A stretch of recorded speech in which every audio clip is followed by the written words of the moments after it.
Hi guys! Welcome to another unstuffing ng ating Mini Meggy Mumi binder. So, this is actually a late upload dahil at the end of the week ako nag-unstuff ng Mini Meggy. So, this was, I think, before ako umalis for Manila last week. Yata. 3 days lang yung tinrabaho ko nung week na yon. So, medyo okay yung consultation ko nakita nung 3 days. So, kaya meron tayong na staff.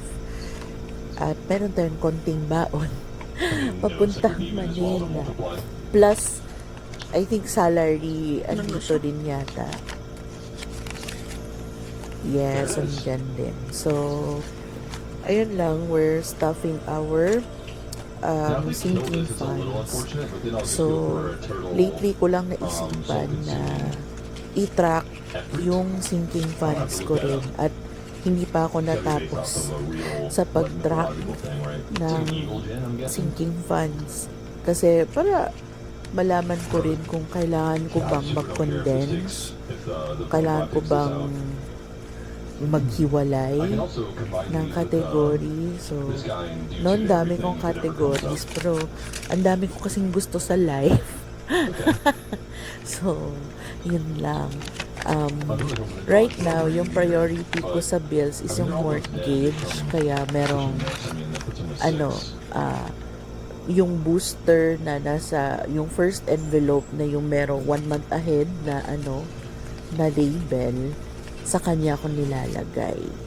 So, yung mortgage is actually more on yung advance to principal ko rather than the payment itself. Yung amortization itself, kinukuha ko po sa second salary of the previous month. Kasi every first of the month po siya pumapasok.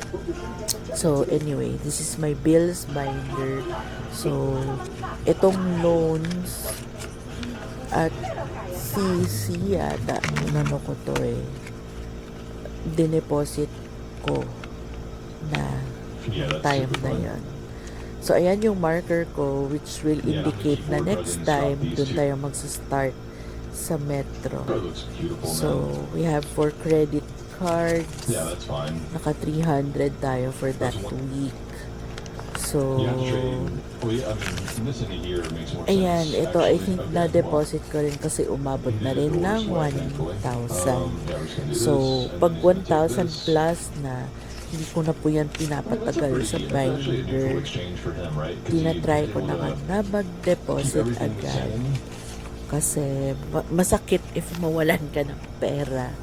No, kasi hindi natin alam ang mga elements kahit safely tucked pa siya sa kwarto mo. So, yun. Next is yung ating Nax business binder. Business talaga. Work binder na lang siguro, no? Kasi wala naman talaga akong business per se. So, yun. So, medyo hindi pa siya ganyan ka-flexible. So, sa ating clinics ba to? Ay, travel pa. So, yung travel ko, nasa work binder ko kasi most of my small travels nakalink sa aking work. And did you know, guys, nung check ako kagabi for plane ticket na round trip galing sa province ko patungong Manila, nasa 11,900 plus na po. Buntong hininga. Sakit kasi before kaya yan ng 6K. Minsan 5K. Yung 5K it's good. It's a good promo na. Pero ngayon 11,900 plus. Para ka lang nag-international na piso fare. So, masakit po siya. And sadly,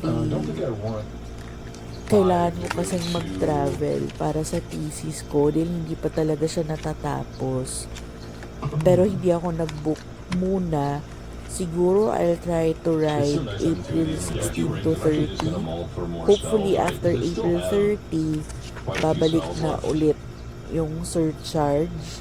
So again, magdedepende na naman to sa utak ni Trump. Nako. Ayan, nasabi ko na.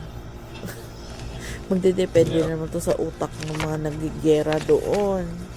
May ceasefire nga, pero hindi naman sila magka-agree. Ay, nako. So, yun, affected pa rin tayo, but I'm happy na kahit pa paano, merong konting rollback. Diba? So, at least maibsan-ibsan. Sobrang taas na kasi last time. Pero, yun, closed pa rin yung Strait of Hormuz. Ako, ewan ko ba. So, ayun. Ito yung cash condensing. You're exchanging your small bills into bigger bills. So, hindi magiging bulky yung binder. So, for entertainment, ito yung sad ko na yung entertainment ko umabot na siya ng 1K. Tapos, dineposit ko na siya sa meron akong Union Bank account na naging dormant. Online siya na account. So, dineposit ko dun. Pero for some reason, kinain siya ng Union Bank. Kasi sabi, merong security deposit. Parang, ha?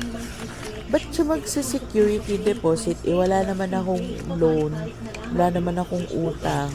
Wala akong due sa kanila. So, ika-clarify ko pa to sa Union Bank mismo. Sayang yung 1,000 ko. Andun lang siya, waiting. Sa April 29, nag-aya pa naman yung mother ko manood nung The Devil Wears Prada part 2. So parang, yun na sana yung perfect na funds para doon. Tapos, hinold pa ng Union Bank. Nakakaloka. Anyway, actually guys, putol ang video na ito kasi, nawalan yata ako ng battery. Tapos, tinamad na akong tinamad na akong mag-video ulit ng continuation. So, baka magulat kayo mamaya, iba na yung ending. Iniba ko na lang yung ending. Pero, yun. Ito yung aking sinking funds. Actually, pa konti-konti lang. Usually, 50s, 100s, yun lang.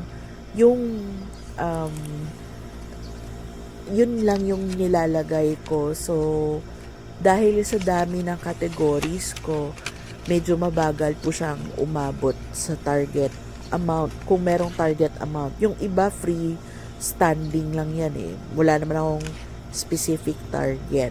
So, yun lang yung problema sa maraming categories. Pero, ako kasi, if kukuntihin ko yung categories ko, I find myself na wala akong igagastos for certain things na pinagkakagastusan ko na naman in the first place. So, wala. Ito na lang. Tinanggap ko na lang na marami akong categories. pero, inaano ko naman, tinatry ko naman na mag-boost and minsan, depende sa pangangailangan. Like, for example, yung mga helpers, pag malapit na towards the month, sila naman yung makaka-receive ng maraming ipon. So, ganun na lang ginagawa ko. So far, the sinking funds has helped me sa aking annual tax. No? So, yung annual taxes ko nasa 4,678 yung income tax ko.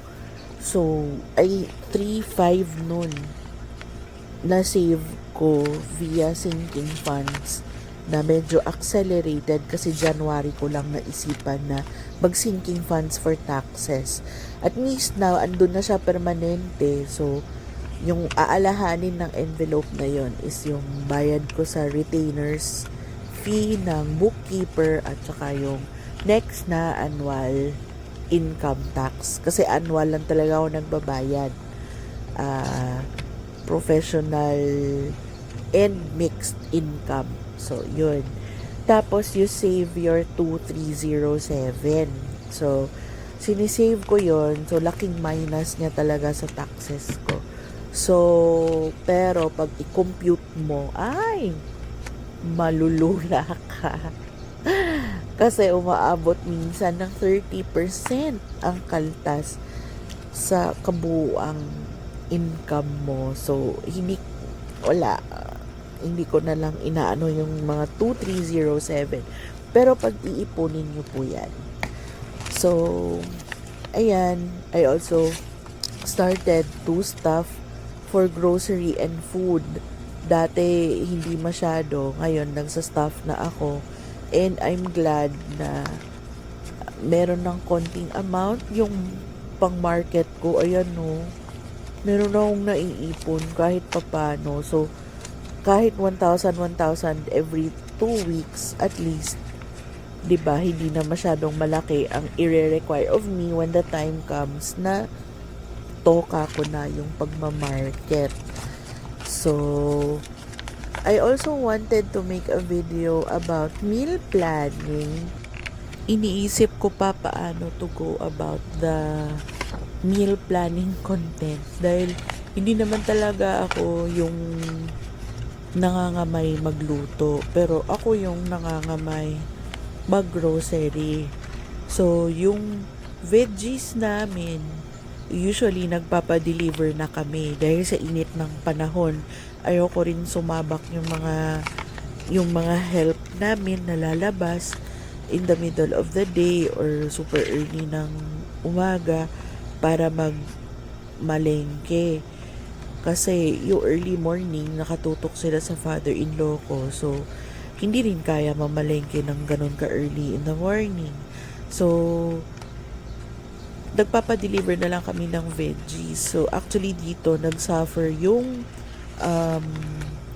konsumo namin ng isda. Kasi yung isda namin, kinukuha namin sa palengke. Pero, yung kinukuha na namin ng veggies, wala silang fish. So, yun. So, at hindi rin maganda yung isda sa kung saan kami parating nag-grocery. At wala ring isda sa mga membership shopping sa SNR at Landers. Anong bibili mo dun? Salmon. Mahal-mahal ng salmon. Pero, anyway, minsan, bumibili kami ng mga salmon or steak pag makaluwag-luwag. So, it's a treat, not a necessity. So, anyway, hopefully, I can make a meal planning content. And, wala na kasing may nag-PPM ng kanilang budget. Pero actually, meron ako mga na-screenshot na help me budget please from other groups. So, titingnan ko if meron ako doon na mabudget na naman. Kasi, ayun na. Pakita ko na lang sa inyo. Ayun, may sampay pa. Ito na yung ending ng ating video. So, again guys, thank you sa panonood. And, see you around. Bye!